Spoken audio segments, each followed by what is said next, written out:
कार्तिकेय जन्म कथा। परशुराम जी बोले, हे भगवान, गौरी की आविर्भाव महिमा और कामदेव के भस्म होने के संबंध की बातें अत्यंत अद्भुत से भी अद्भुत और मनोहर व्रत मैंने आपसे सुना। अवश्य तथा पार्वती के समागम से जिस प्रकार कुमार उत्पन्न हुआ, उसने किस प्रकार दैत्यों को जीता, त्रिपुरा ईशानी के नेत्रों में लीन हुआ भी रति के शोक का अंत करने वाला वह कामदेव पुनः कैसे उत्पन्न हुआ। हे गुरुवर, इसके विषय में आपके शरण में आए मुझ शिष्य को कृपा करके कहिए।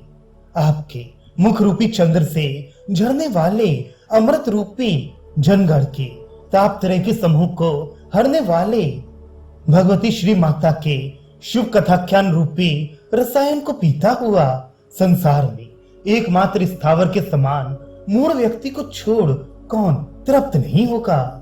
अर्थात सहृदय सभी लोग इस अमृत रसार भगवती के कथामृत को सुनने की अहर्निश इच्छा करेंगे।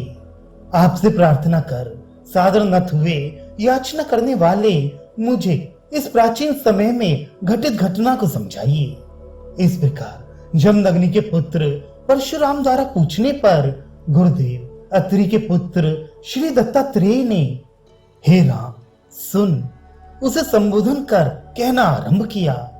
काम के इस प्रकार दहन कर दिए जाने पर सुरपति इंद्र अपने अभीष्ट लक्ष्य को प्राप्ति न होने पर अत्यधिक दुखित हुआ। तब उसने अपने वांछित अर्थ को सिद्ध करने के लिए ब्रह्मा जी की प्रार्थना की। तब विधाता ने काम रिपु शंकर की स्तुति कर उनके क्रोध को शमन कराकर इंद्रादि देवगण सहित फिर शंकर की स्तुति की।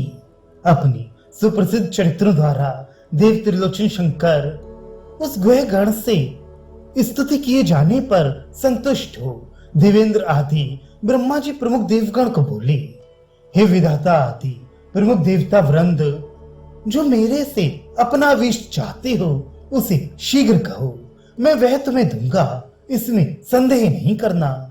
इस प्रकार श्री शंकर के वचन सुनकर प्रजापति ब्रह्मा ने कहा, हे त्रिलोचन, ये देवगण अपनी सेना के नायक के बिना रण के शत्रु तारक द्वारा प्रताड़ित हो जीत लिए गए।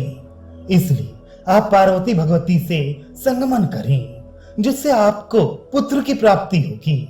निसंदेह वे देव सेना का नायकत्व कर उन्हें असुरों से जीतेगा, तो असुर गुण से पीड़ित जगत भस्मीभूत हो जाएगा।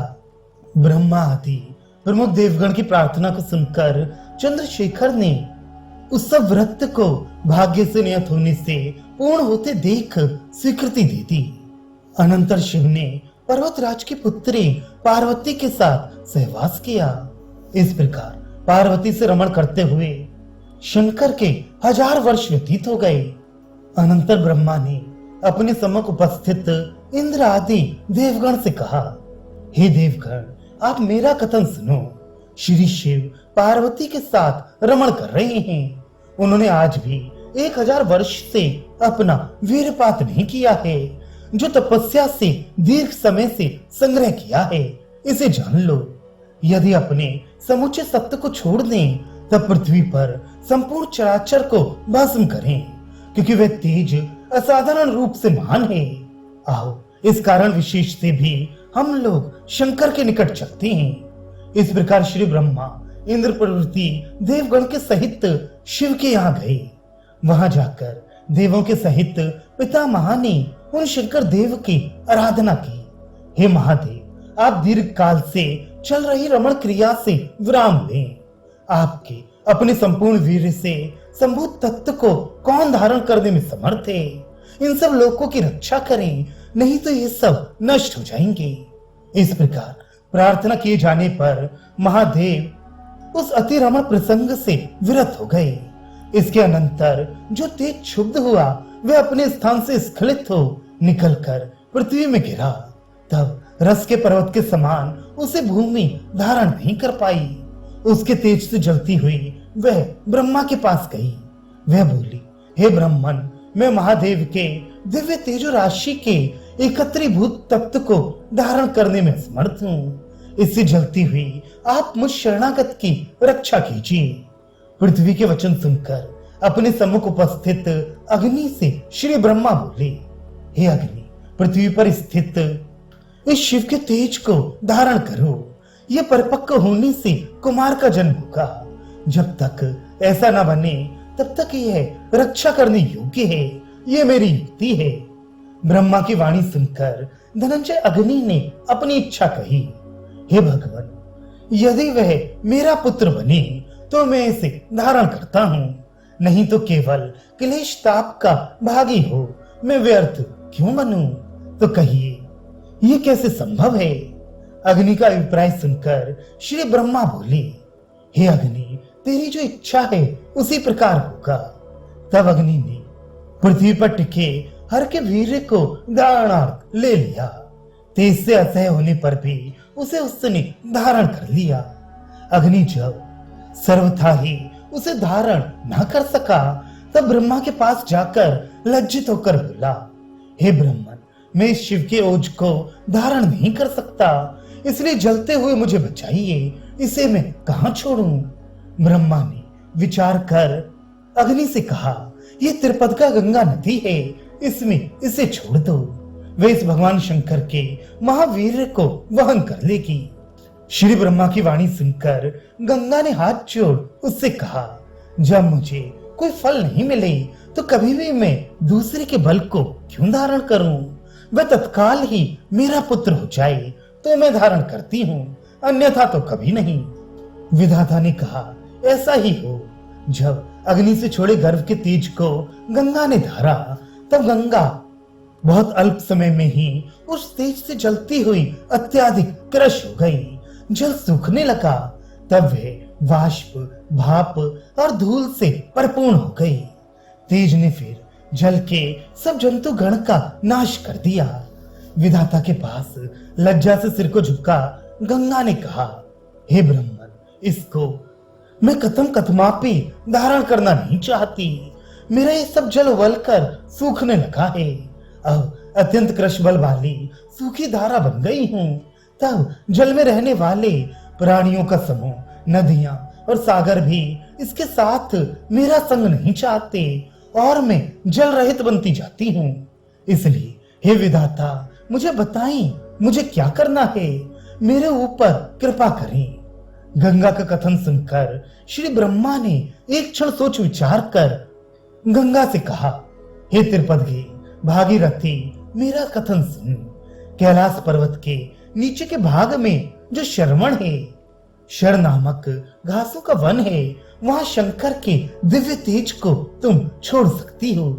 इस प्रकार श्री ब्रह्मा का कथन सुनकर गंगा ने सादर पूछा, आपने तो ये अत्यंत आश्चर्यमयी बात कही है, मैं कैसे उसे वहां छोड़ूं? सब सहने वाली भूमि, दिशाओं का आश्रय पाने वाला अग्नि और नदियों में श्रेष्ठ मैं गंगा, जो उस तेज को धारण नहीं कर सके तो वे शरों का वन कैसे धारण कर पाएगा? यदि धारण कर भी ले तो इसमें कोई बहुत बड़ा कारण हो सकता है। हे विधि, आप यदि मुझे इस विषय को सुनाने के योग्य समझें तो कृपया सुनाइए, मैं सुनना चाहती हूँ। इस प्रकार पूछने पर जगत के धाता श्री ब्रह्मा ने कहा, हे गंगे, प्राचीन इतिहास में जो श्रवण का वृतांत है वो सुन। प्राचीन समय में जब भस्मासुर दैत्य के कारण भगवती गौरी अपने पतिदेव से वियुक्त हो गईं, तब अत्यंत दुख से उसका शरीर जर्जर हो गया। वहां उसका शरीर शशत खंड और हजारों टुकड़ों में विभक्त हो गिरा। उसके विदीर्ण अत्यंत थकी शरीर से निकला हुआ एक कास का वन है, क्योंकि गौरी के अंश से निकले इस श्रवण का और काम के शत्रु शिव के वीर का एक स्थानवर्ती होना स्वाभाविक है। इससे ये शरों का वन भगवती का अंश होने से इस तेज को धारण कर सकता है। उसे वहां बिना किसी शंका नानुच के छोड़ दो। इस प्रकार सुनकर गंगा द्वारा वह तेज शरों के वन में डाल दिया गया। इस तेज को पाकर वह शर कानन शीघ्र ही दिन रात लहलहाकर बढ़ने लगा। अब समय बीतने पर उस तेज ने उत्तम कुमारात्मक रूप ग्रहण कर लिया। सर्वप्रथम ब्रह्मा ने वहां जाकर कुमार रूप वाले उत्तम उस वीर को देखा। अनंतर बाद में फिर अन्य लोग भी आए। वहां उन सब ने महाअद्भुत रूप आदि वाले कुमार को देखा। स्वर्ण की उज्जवल आभा वाले कोटि सूर्यों के तेज को लज्जित करने वाले विशाल नेत्रधारी, आयत दीर्घ वक्ष स्थल और कराम्बुज वाले, करोड़ों कामदेव के सौंदर्य को तिरस्कृत करने वाले अत्यंत सुंदर उस कुमार को देखकर अग्नि ने कहा, यह मेरा पुत्र है। हे भार्गव, गंगा ने भी मेरा पुत्र है ये कहा। पार्वती सहित सदाशिव ने कुमार को देखा और उससे अपना आत्मज मानकर भगवती पार्वती और परमेश्वर अत्यंत संतुष्ट हुए। विधाता ने इस कुमार के नामों को हेतु सहित सार्थक कारणों से नामकरण किया। यही अग्निभू, गंगा पुत्र और पार्वती नंदन भी है। स्कंदवीर से उत्पन्न होने के कारण स्कंद है। इस प्रकार उसके नामकरण करके इसकी दाई कौन बनेगी? जगतधाता ने विचार कर कृतकाम को उस कार्य के लिए नियुक्त किया। उसे अपना अपना पुत्र मानकर कृतकाएं दुग्ध पिलाने के लिए अब पहले मैं दूध पिलाऊं इस प्रकार कहती वे एक साथ कुमार के आगे आई तो आपस में एक दूसरे से होड़ करने लगी। एक साथ कुमार ने 6 मुख वाला होकर उनका दूध शीघ्र पी लिया। इससे क्षणमुक्ता को प्राप्त षडानन तथा कार्तिकेय ये नाम भी हुआ।